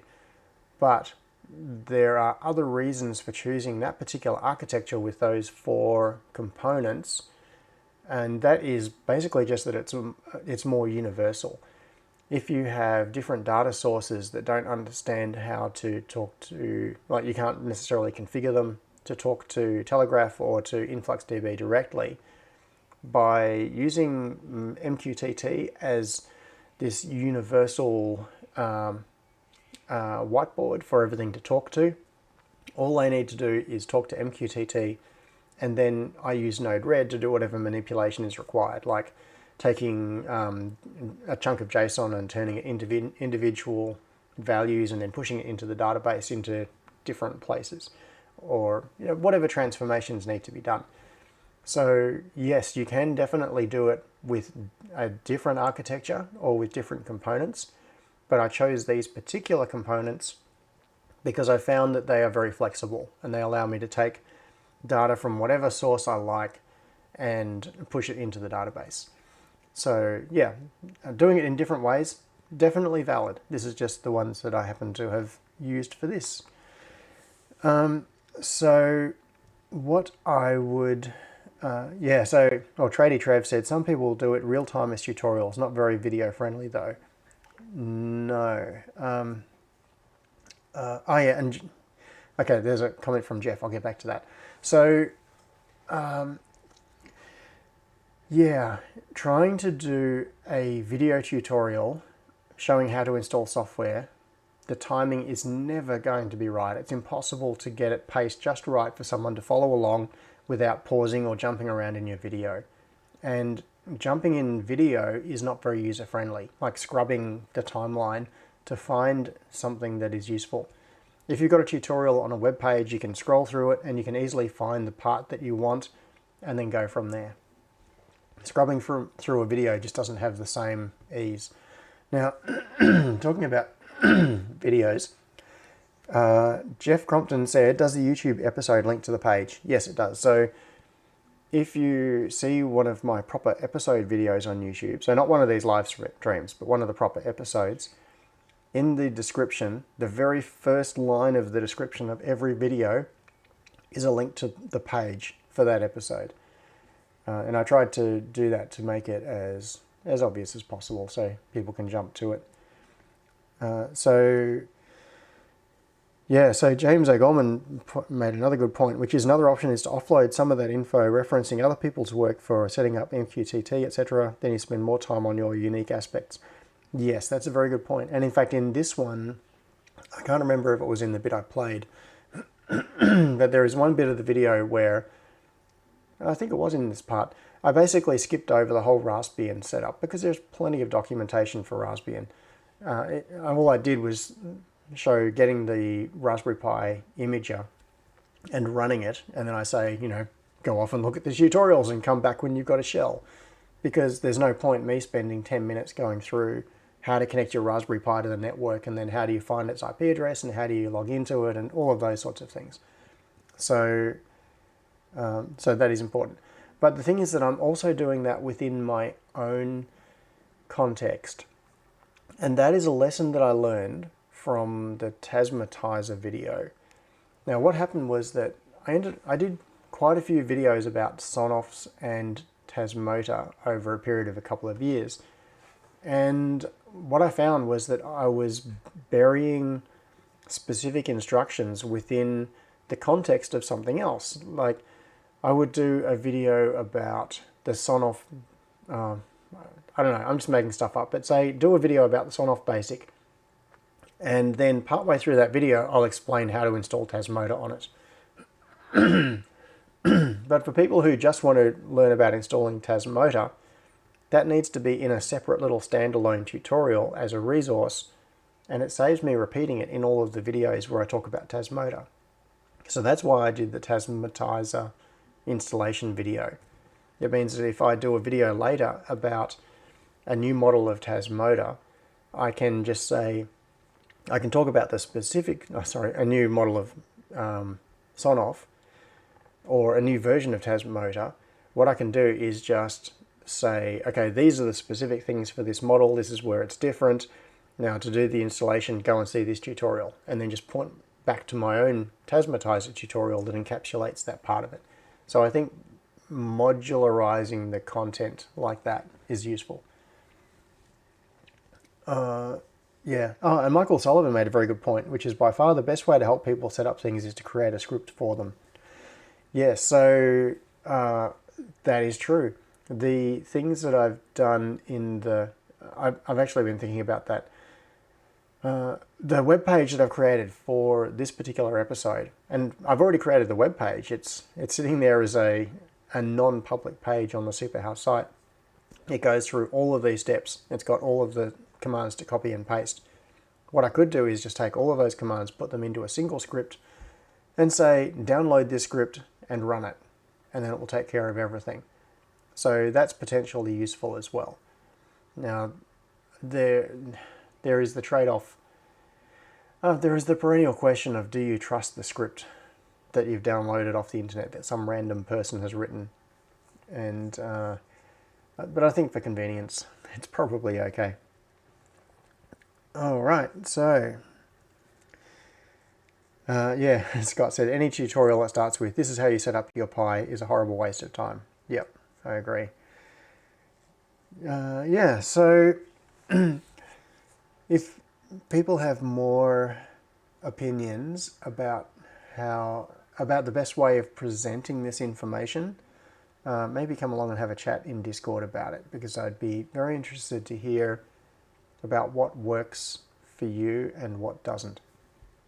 Now, I just realized that I have been totally ignoring any possible back channel, because I haven't even been in Discord, as I said, for 10 days.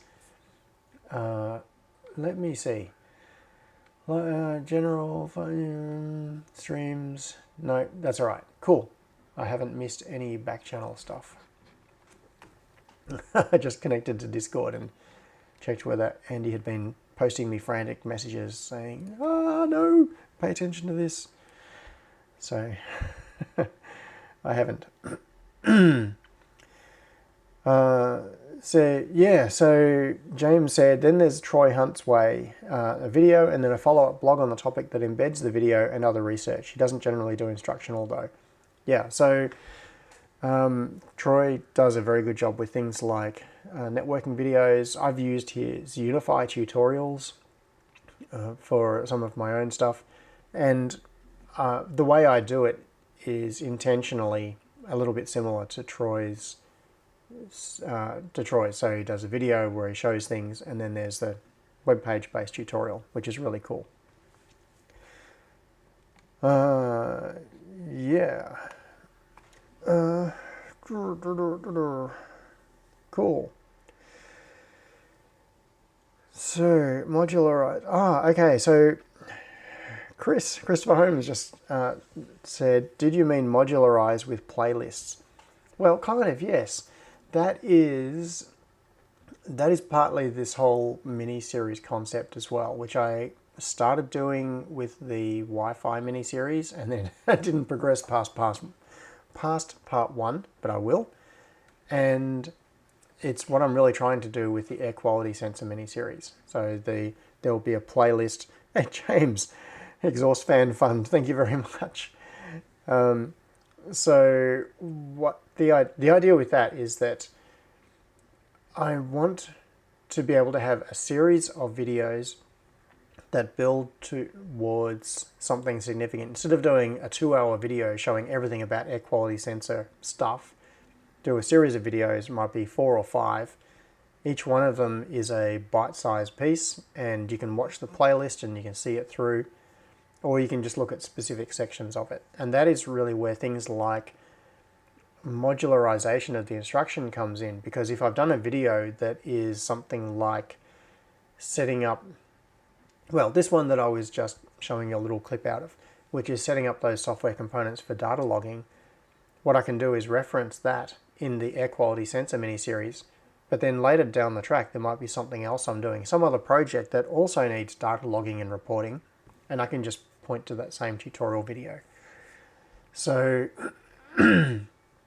it also means that I can do things a little bit overlapped, because I have some videos that will probably come out before the last of the air quality sensor mini-series, but by using a playlist, I can still keep them grouped together. And in fact, one of those is the video that the last thing that I'm going to talk about today. I'll get to it in just a second. I've got this super cool video that is probably going to come out partway through. It won't be all that long off actually, and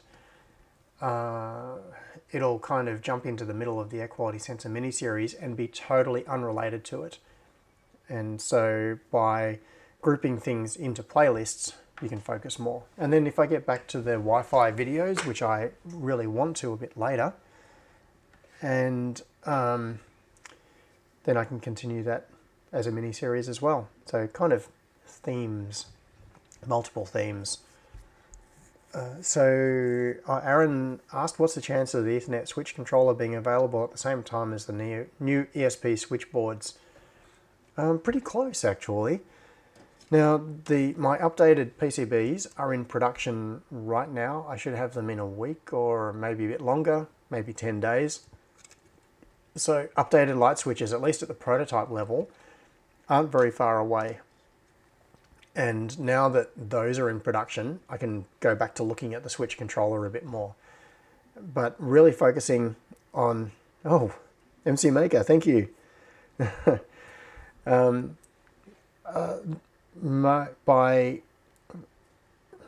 There's been a lot of interest recently on light switches. I mean, there always has been, but recently it seems to be that the focus has come back to it. And so I really want to get the smart switches out, and I want to get the light switch controller out, the new version, the rack mount version, which is all modular as well, so it doesn't have to be rack mount. And I want to have projects that are in use, not just a one-off prototype that I show on a live stream and isn't available because there are problems with it. Okay, so now the last thing I'm going to show on this live stream today, before I go and grab some lunch and rest my voice, let me see. I've got some stuff here on the desktop that I will show you in just a moment. Now, in fact, before I do that, I'm going to switch back to my mobile thing, and I'm going to point this phone at something. Now, I'm going to wave this around, swing all the way around. Back up here, you can see the drawers that have got, like my parts drawers that I've shown before, and see that TP-Link box that's sitting up there. I'm going to get up a bit closer. And, hang on, where are we? Okay, TP-Link. Oh, you would have seen it flash. The camera, I think, just flashed red. It's a little bit hard to see on this camera. Hang on, move that.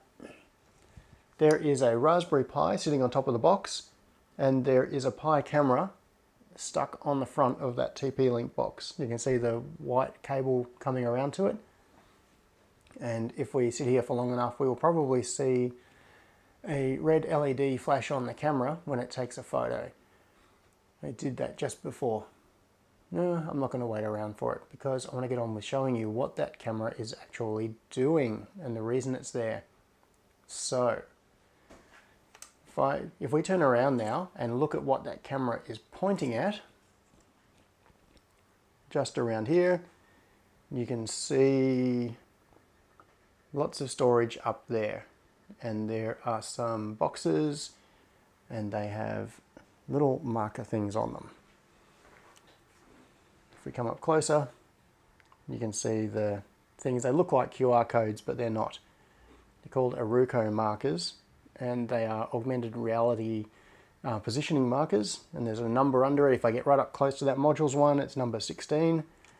So now let's have a look at what is actually going on with all of that.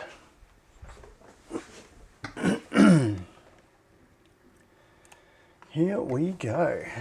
This is something I've been messing around with for ages, and I've been wanting to do a video about it. Haven't really got it up and running. All right, so where am I going to begin with showing you this? There are multiple parts to this. I'm not going to explain this in great detail now because there's going to be a whole video tutorial about how to build this system. So let's, where will I begin? JLab, Top Finder. Okay, this one. So over here, what I've got is update. There's a script called update MQTT, and what it does is use the Raspberry Pi camera to take a photo, and it stores it as image.jpg, and then it calls this script, which at the moment is being executed using sudo, but that'll be fixed. Lack of dark mode is scary. I had dark mode on for ages, and I got sick of it. I changed to make everything white just as a bit of variation. So what you can see here is it's calling Zolotto coordinates to MQTT. Now this script is actually being called off cron once a minute. So every minute that Raspberry Pi is taking a photo, and in fact image.jpg, that is the one there. Now I'm going to come over here and just grab the most recent, I'm going to pull the most recent image off it and we'll have a look at what it's looking at.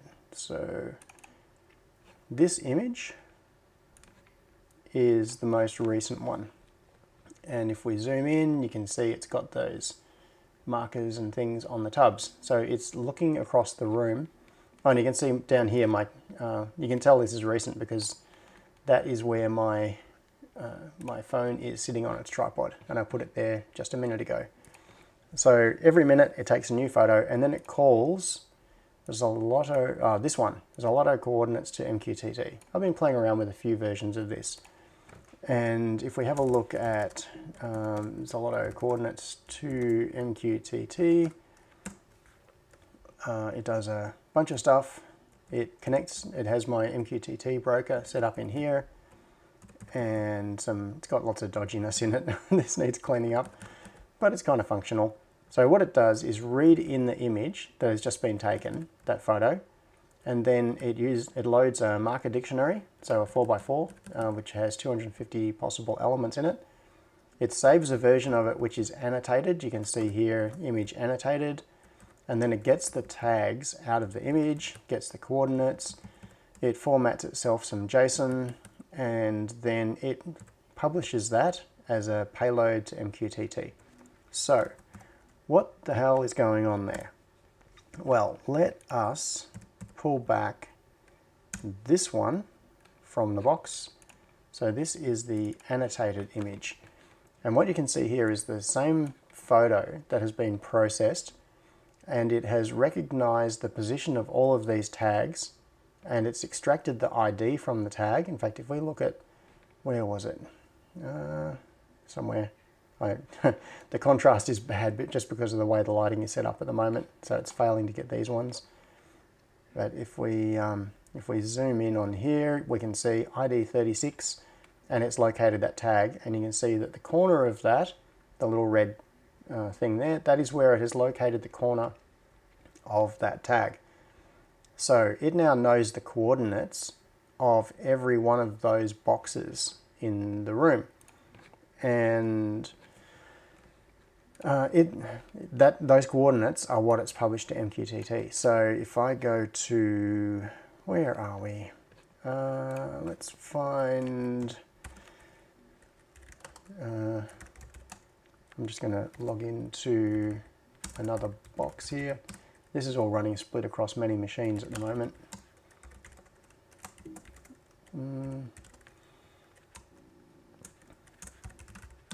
Okay, so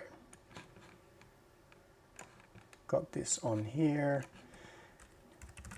and we'll do mosquito sub -t box finder, and we'll see what happens. So I'll just leave this running. I'll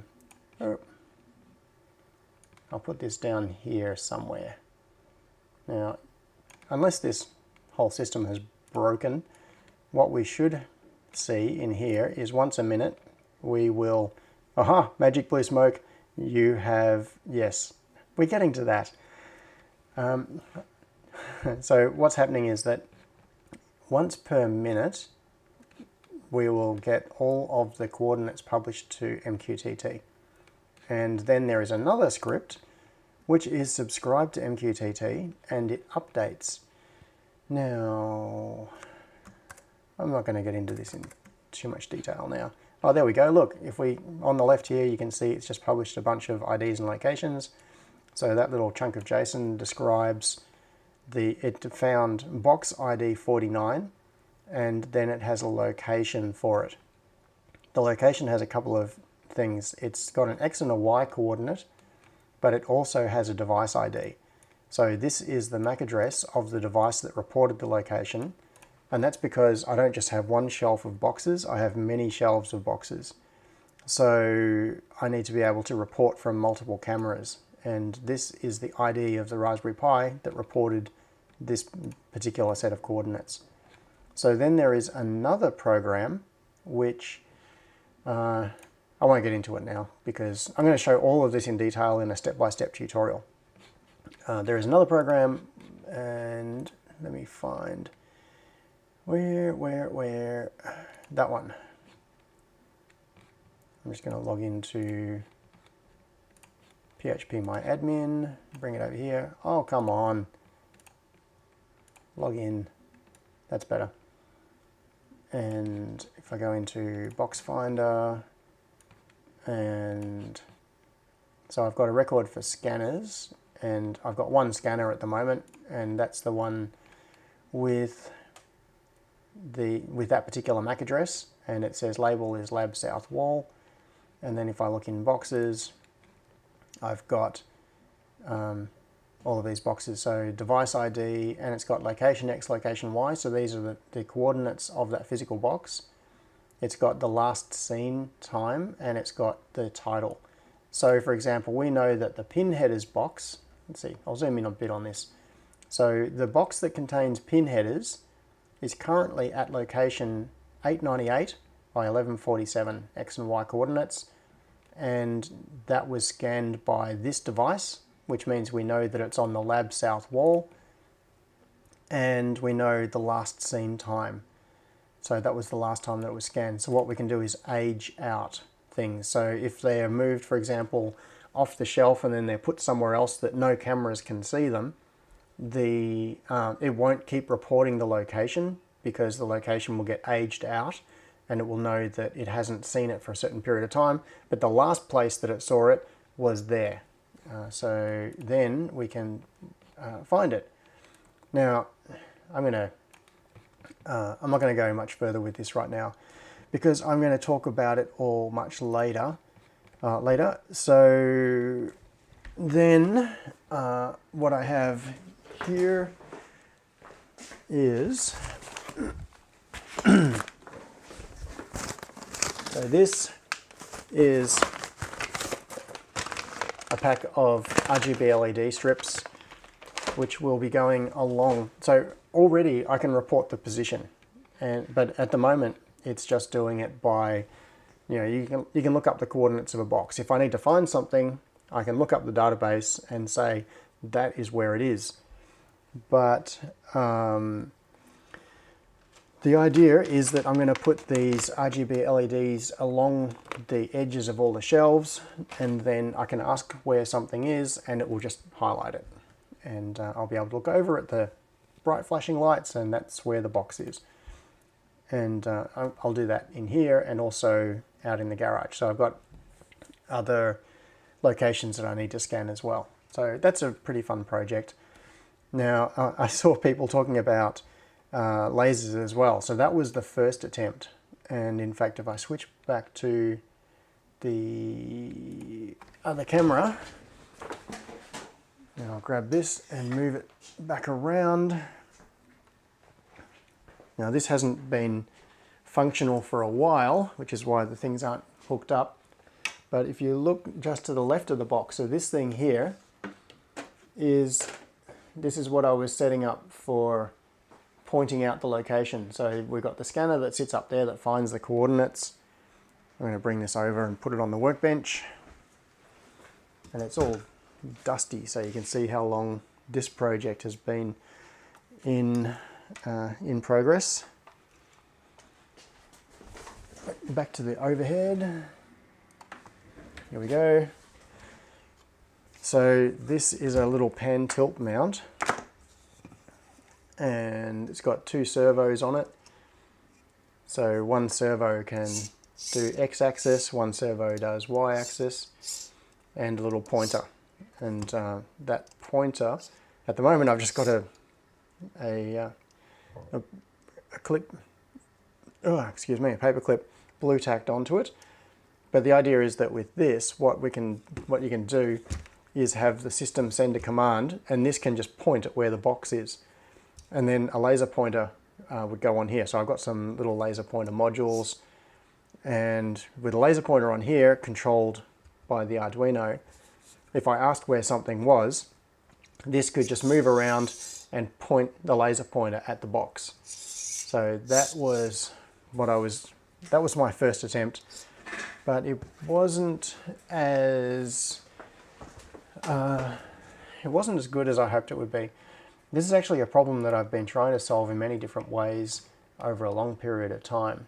And I've also done things like little devices with LEDs that you put inside the box so that I could use, I could send a radio signal and wake up the device and have it flash its LED in the box.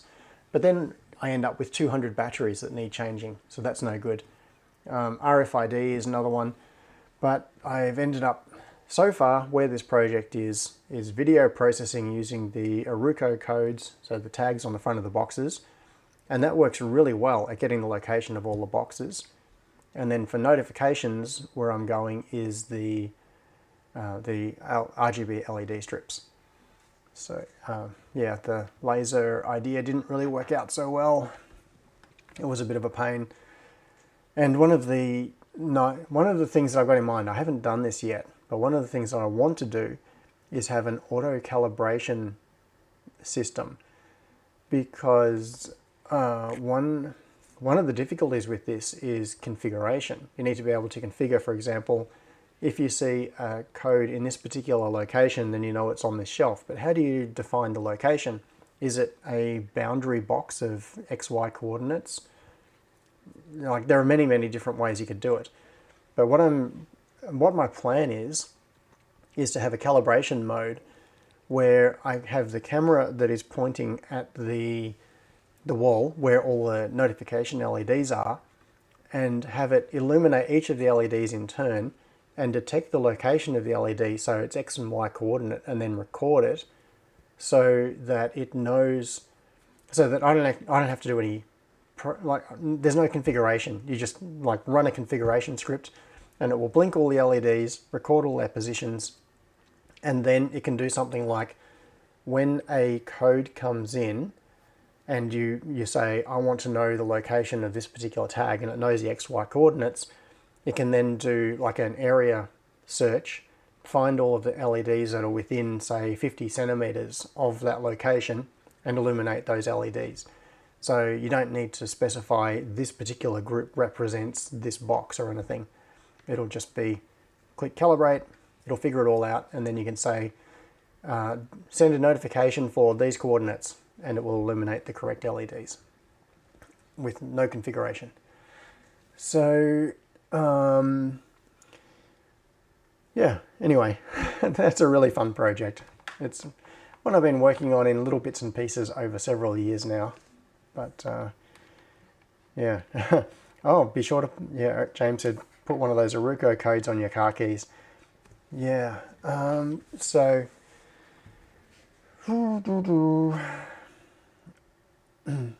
ID by codes. Yeah, okay. So Dana said this is very similar to an old Apple production video from about 1989, which is a little basic info of systems that near automatically store and retrieve parts from bins ID by codes. Yeah. Yeah, that's this sort of thing has been around for a long time, but it's a fun project. I'm enjoying hacking around on it. Now, there are a couple of things that I want to investigate. One is that there is a trade-off in Aruco codes. You can, so those markers that I showed you, they are square, and there is a trade-off of the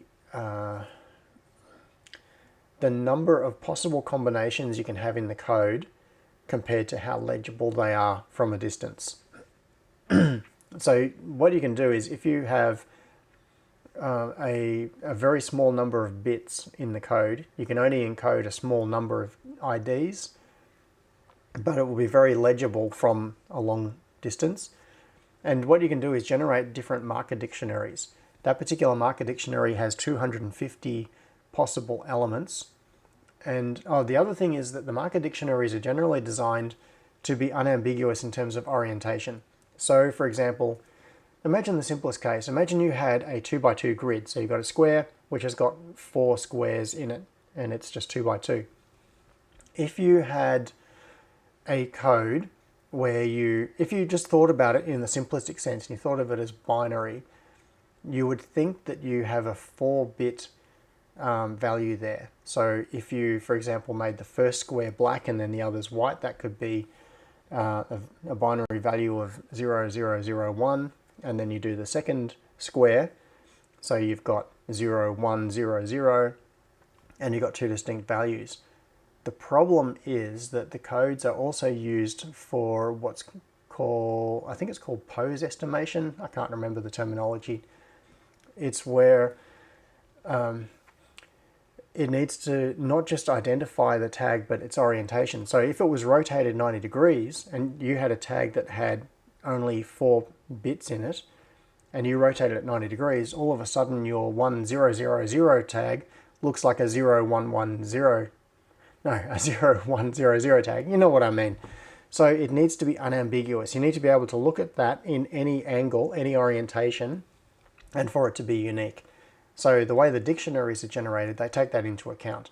And that's why when I showed you that picture earlier, in fact, if I bring it back up again, switch to the desktop, you can see in here, it's highlighted the top left corner of each of these tags.